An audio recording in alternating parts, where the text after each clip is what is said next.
comentar hoje nessa série de vídeos Covid-19 Testando o Direito é a liminar deferida pelo ministro Alexandre de Moraes na ADI 6357, que é uma ADI que buscava provimento relacionado à Lei de Responsabilidade Fiscal. Vamos explicar.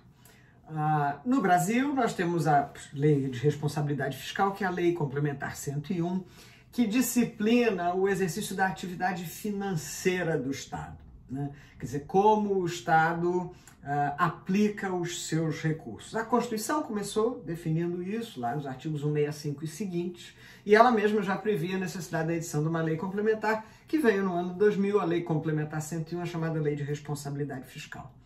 Muito bem. A Lei de Responsabilidade Fiscal, ela tinha um eixo central, que era a promoção da gestão fiscal responsável, que é a que previne riscos e déficits. Então, a lógica da Lei de Responsabilidade Fiscal é: atenção, Estado, lato sensu, você não pode gastar mais do que arrecada. E aí ela tem um conjunto de regras destinadas a promover essa ideia da gestão fiscal responsável, ou seja, o Estado não pode viver de déficit, ele tem que gastar dentro daquilo que ele arrecadou, né? Um exemplo clássico de uma cláusula da Lei de Responsabilidade Fiscal que tem essa lógica são os limites de despesa de pessoal. A Constituição já previa que devia haver limites e a Lei de Responsabilidade Fiscal veio e estabeleceu numericamente esses limites. A Lei de Responsabilidade Fiscal também vai e estabelece limites, por exemplo, para como você dá incentivo fiscal, estabelece limites para como é que você tem que instruir, como é que você tem que demonstrar que uma determinada despesa pode acontecer. Tudo isso está lá. Bom, Vinícius, e a tal da ADI, afinal?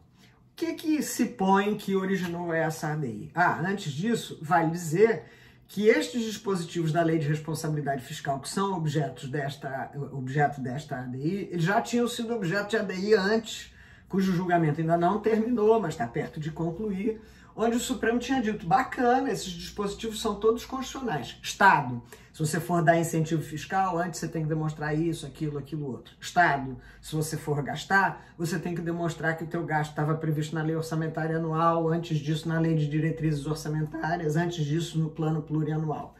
Então, o Supremo já tinha dito: não, olha, tudo isso que a Lei de Responsabilidade Fiscal fala é constitucional e é bom, porque exige uma ação planejada do Estado. E ação planejada tem a ver com eficiência. Ótimo, lindo, fantástico, extraordinário. O que aconteceu? O imponderável, o que não estava no planejamento de ninguém, uma pandemia mundial.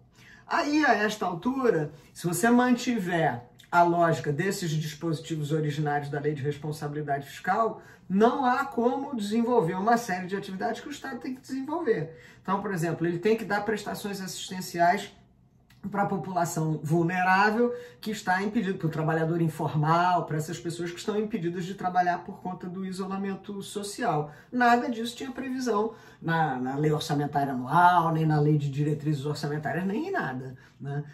O Estado tem que ter gastos relacionados a uma enorme ampliação da rede de saúde, que também muitas vezes não estavam planejadas.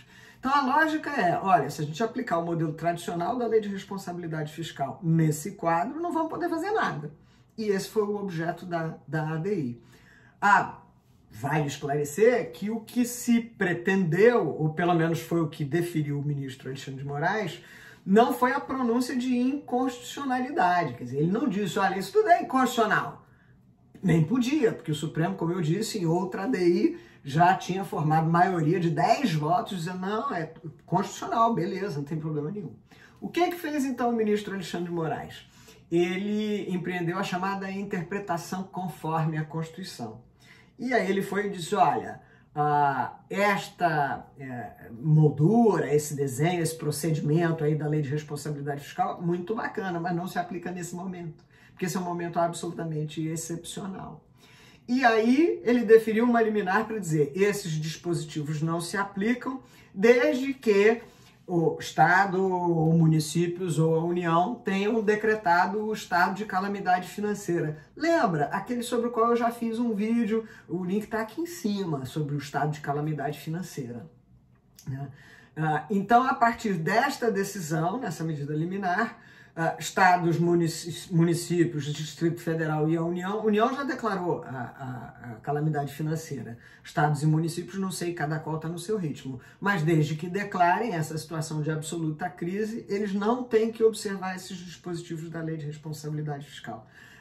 Isso é o caos, né? Acabou a gestão fiscal responsável. Bom, situações excepcionais exigem medidas excepcionais, né? Não há país do mundo, neste momento, que esteja dizendo não podemos gastar mais do que arrecadamos, né? Todo mundo está mergulhado no esforço de viabilizar ações estatais de resposta imediata ao risco da saúde e de assistência social e, mais ainda, de incentivo à economia, porque depois de hoje ainda tem o day after, né?